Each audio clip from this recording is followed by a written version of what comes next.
Assalamualaikum warahmatullahi wabarakatuh.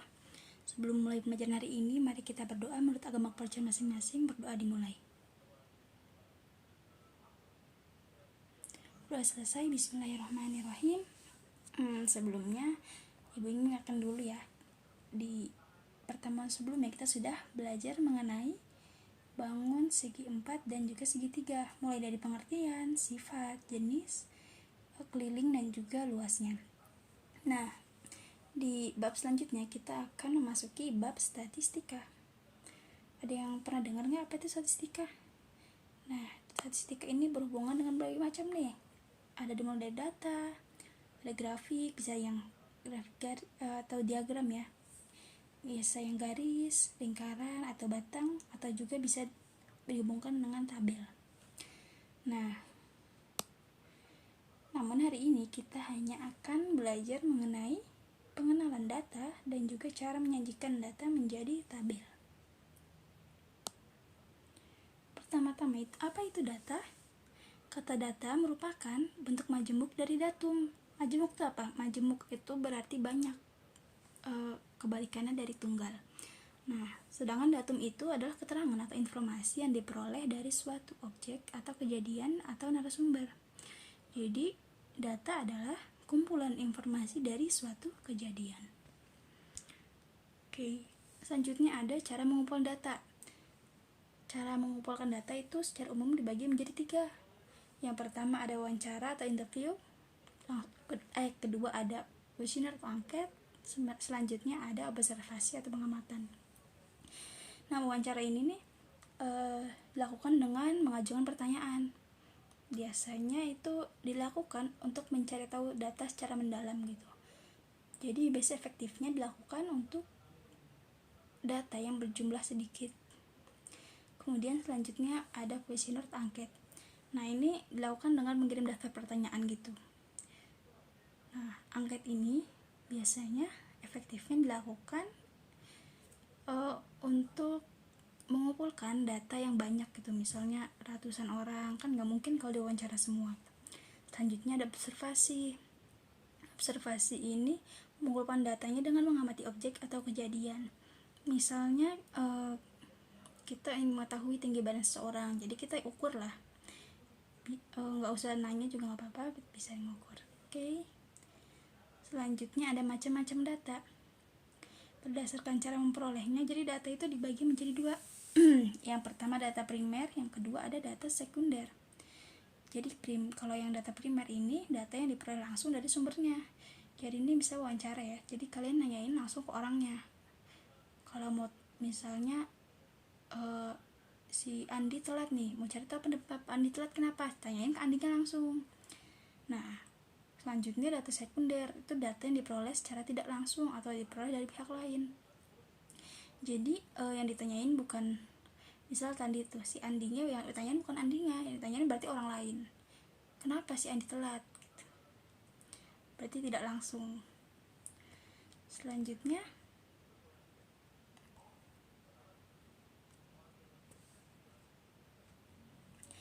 ada menyajikan data ke dalam bentuk tabel. Nah, pertama kita akan mencari tahu dulu nih, ada apa aja sih macam-macam tabel itu. Dibagi menjadi 3 ya. Yang pertama ada tabel baris kolom. Tabel baris kolom itu tabel yang digunakan untuk menyajikan data yang saling berhubungan atau satu variabel yang terdiri dari beberapa baris dan satu kolom. Jadi cirinya ini cuma satu nih. Kalau di sini tahun yang mempengaruhi doang, jadi tahunnya itu variabelnya. Kemudian ada tabel kontingensi. Kalau kontingensi ini, jadi dia ada 2 variabel yang mempengaruhinya. Jadi di sini terdiri dari 3 baris dan 2 kolom. Nih, 2 variabel di sini nih, di contoh tabel yang sini contohnya adalah variabel kelas dan jenis kelamin. 3 kenapa? Karena kelasnya ke bawah, jenis kelamin pria wanita. Oke. Selanjutnya ada tabel distribusi frekuensi. Kalau distribusi frekuensi ini tabelnya dilakukan dengan mengelompokkan data. Jadi nggak satu-satu gitu. Ini biasanya untuk digunakan untuk data yang banyak gini nih nilainya. Kan nggak mungkin ditulis satu-satu, 1, 52, 53 sampai 100 kan kebanyakan ya.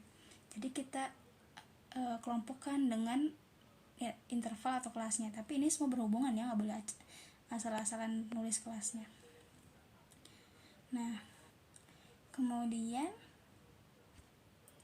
selanjutnya ada cara menyajikan data ke dalam bentuk tabel. Gimana? Ada cara nih secara umum. Yang pertama, kelompokkan datanya secara berurutan. Harus diurutin dulu ya secara berurutan nih. Mulai dari yang terkecil hingga yang terbesar atau sebaliknya. Tapi umumnya yang digunakan itu dari terkecil hingga terbesar. Kemudian masukkan data tersebut secara berurutan ke dalam tabel. Jadi nggak acak-acakan gitu di tabel tuh. Kemudian kita masuk ke latihan soal. Di soal nomor 1, misalnya Andi ingin mengumpulkan data tentang makanan kesukaan orang tuanya dan ingin mengetahui alasan kenapa mereka memilihnya. Cara pengumpulan data seperti apa yang harus dilakukan oleh Andi? Nah, pertama diketahui apa? Dia mau mengumpulkan makan kesukaan oleh orang tuanya. Jadi sedikit kan, cuma 2 orang. Kemudian dia juga ingin mengetahui alasannya nih, berarti ingin mengetahui lebih mendalam, berarti pakai yang mana? Kalau untuk mencari data yang sedikit dan lebih mendalam, pakainya wawancara.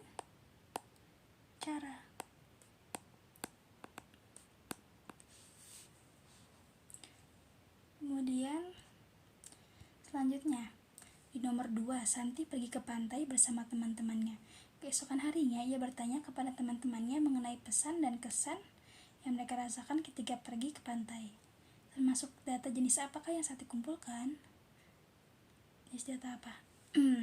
Ini kan dia mencari apa? Berarti mencari tahu kan pesan dan kesan yang dirasakan oleh teman-temannya, dan dia menanyakannya langsung. Berarti apa? Data yang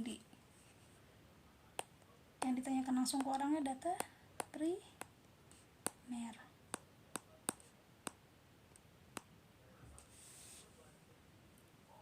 Kemudian selanjutnya ada kumpulan nih, berikut kumpulan data tinggi badan siswi kelas 8A.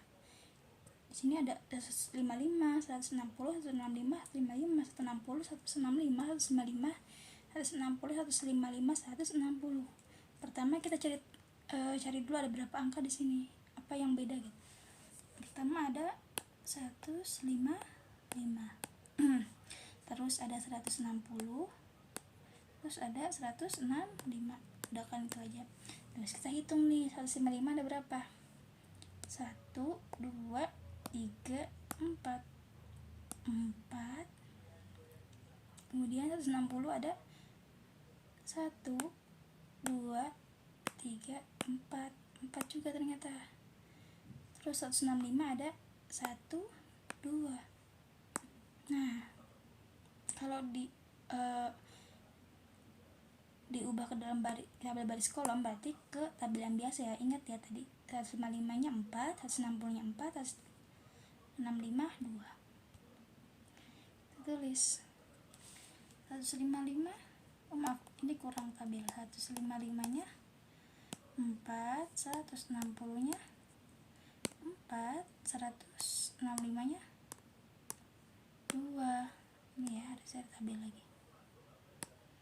Jadi tabel baris kolomnya seperti ini. Untuk materinya sampai sini. Selanjutnya kita akan membahas LKPD. Nih di LKPD yang ini diperuntukkan untuk dikerjakan secara berkelompok ya, dengan menggunakan metode discovery learning. Oke. Yang pertama, apa itu data? Tadi data itu apa? Karena dia jamak berarti kumpulan apa? Informasi.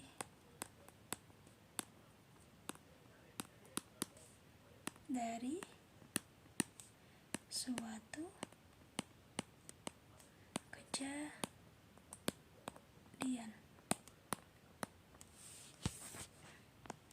Oke. Terus ditemukan data tentang jarak rumah semua siswa ke sekolah, alat transportasi apa yang paling banyak digunakan siswa untuk berangkat ke sekolah, dan jam berapa siswa berangkat dari rumah. Maka pengumpulan seperti apakah yang paling tepat untuk digunakan, dan data yang diperoleh termasuk data primer atau sekunder. Pakai cara apa? Pertama, dia ingin mencari tahu data dari semua siswa ini. Semua siswa berarti banyak kan?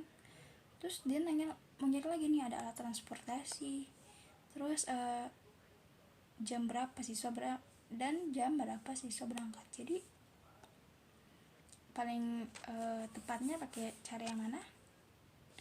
Cara menggunakan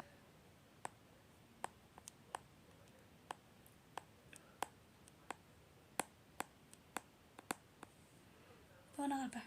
Angket atau kuesioner.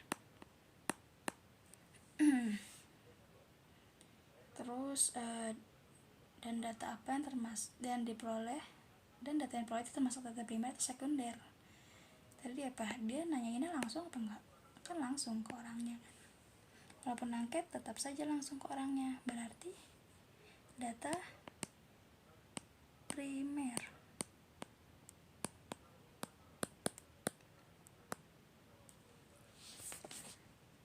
Kemudian selanjutnya ada kumpulan nilai matematika kelas 8. Pertama ada nilai berapa? Dari yang terendah dulu. Nilai berapa nih? Ada 6, 5. Terus 65.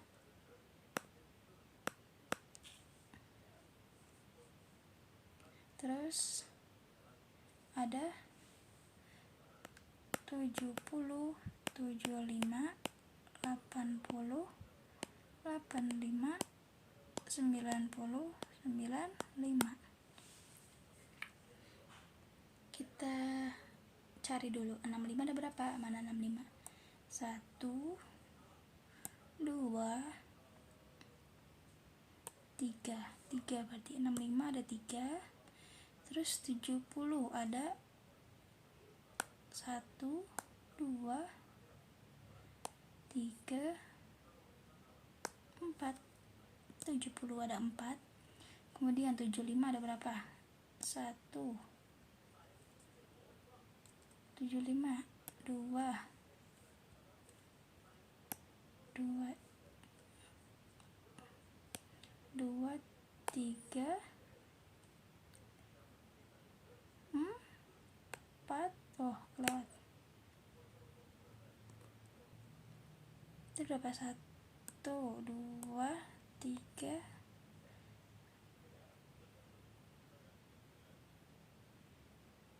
Apa tadi? 70, 4. Terus 75 ada, maaf ya, berarti sekarang 75. 75 ada 1, 2, 3, 4, 5. 5, 75, 5. 80 nya 80, 1, 2, 3, 3. 80 nya 3. Iya, 83. 85 nya 1, 2, 3, 4. 85, 4, 90, 1, 2, 3. 90 nya 3. 95 nya 1, 2, 3. 95 nya 3. Kalau kita tulis saja ya, dari berapa? 65, 70, 75, 80, 85, 90, 95. 65 ada 3, 70 ada 4, 75 ada 5, 80 ada 3, 85 ada 4, terus 90 ada 3, dan 95 ada 3. Ya, selesai. Terus berarti kesimpulannya apa? Kesimpulan tadi berarti data itu kumpulan dari kumpulan informasi dari suatu kejadian. Terus berarti data itu bisa disajikan jadi beberapa bentuk nih, salah satunya menjadi bentuk tabel. Oke. Sekian pembelajaran hari ini. Terima kasih sudah memperhatikan. Jadi kesimpulan tadi ya, berarti kesimpulannya data itu kumpulan informasi dari suatu kejadian. Terus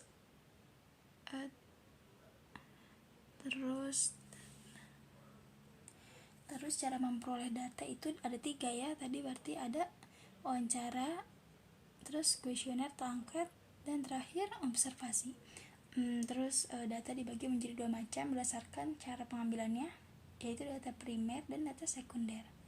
Primer itu yang diambil langsung. Kalau yang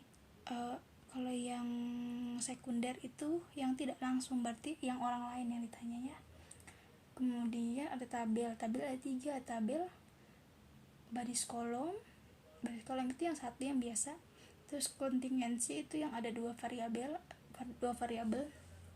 Terus tabel distribusi frekuensi itu yang dikelompokkan gitu.